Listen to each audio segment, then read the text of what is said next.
আসসালামু আলাইকুম everyone, welcome back to my channel. আজকে তৈরি করব বাসায় ইনস্ট্যান্ট নুডলস।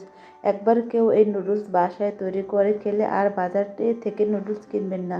চলুন তাহলে দেখে নিই কীভাবে নুডলস তৈরি করছি। প্রথমে 1 কাপ আটা নিয়ে নিয়েছি, এর মধ্যে একটা ডিম দিয়ে এখন সামান্য পরিমাণ একটু লবণ দিয়েছি 1/2 চামচ মরিচের গুঁড়া। এখন এই ব্যাটারটাকে একটা হ্যান্ড উইক্সের সাহায্যে ভালোভাবে মিশিয়ে নেব। অল্প অল্প করে পানি দিয়ে একটা সফট ব্যাটার তৈরি করব। অল্প অল্প করে পানি অ্যাড করে এটাকে তৈরি করতে হবে। একসাথে পানি দিলে এর ঘনত্বটা ঠিকঠাক মতো হবে না। এর ঘনত্বটা একটু আপনাদের আঙ্গুলের সাহায্যে দেখিয়ে দিচ্ছি। এটা বেশি পাতলা হবে না, বেশি ঘন হবে না। এখন একটা পানির বোতল নিয়েছি, এটাকে ফুটা করে নিয়েছি। এখন একটা প্যানে কিছুটা তেল ব্রাশ করে এটাকে টিস্যু দিয়ে মুছে এর উপর দিয়ে বোতল দিয়ে এরকম ঘুরে ঘুরে নুডলস তৈরি করে নিচ্ছি। এই নুডলসটা হতে বেশি সময় লাগে না, 2-1 সেকেন্ডের মধ্যেই এটা তৈরি হয়ে যায়।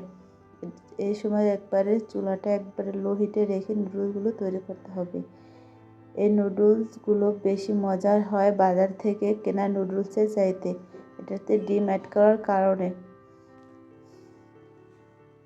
এইভাবে করে আমি সবগুলো নুডলস তৈরি করেছি। একবার প্যানে তেল ব্রাশ করে 4-5 বার নুডলস তৈরি করা যায়।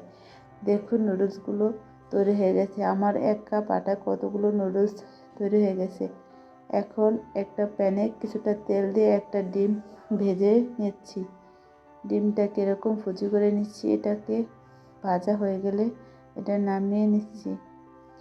এখন কিছুটা সবজি দিয়ে নুডলসটা রান্না করব।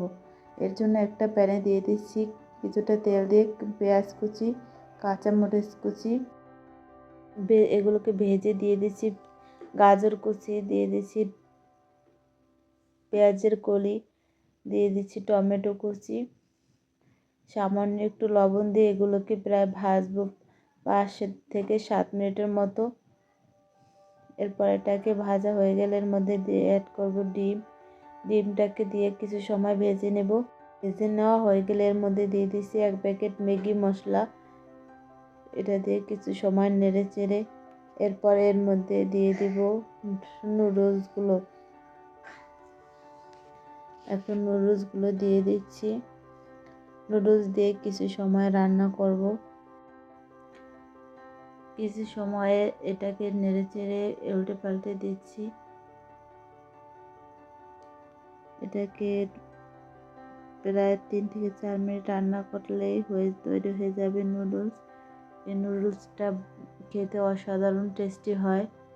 এখন এর শেষে দিয়ে দিচ্ছি একটু সয়া সস, দিয়ে দিচ্ছি একটু টমেটো সস। এগুলো ভালোভাবে নেড়ে চেড়ে রান্না করছি। আমার তৈরি হয়ে গেছে নুডলস। এখন এটাকে পরিবেশন করব। একটু কিছুটা টমেটো সস দিয়ে এটাকে পরিবেশন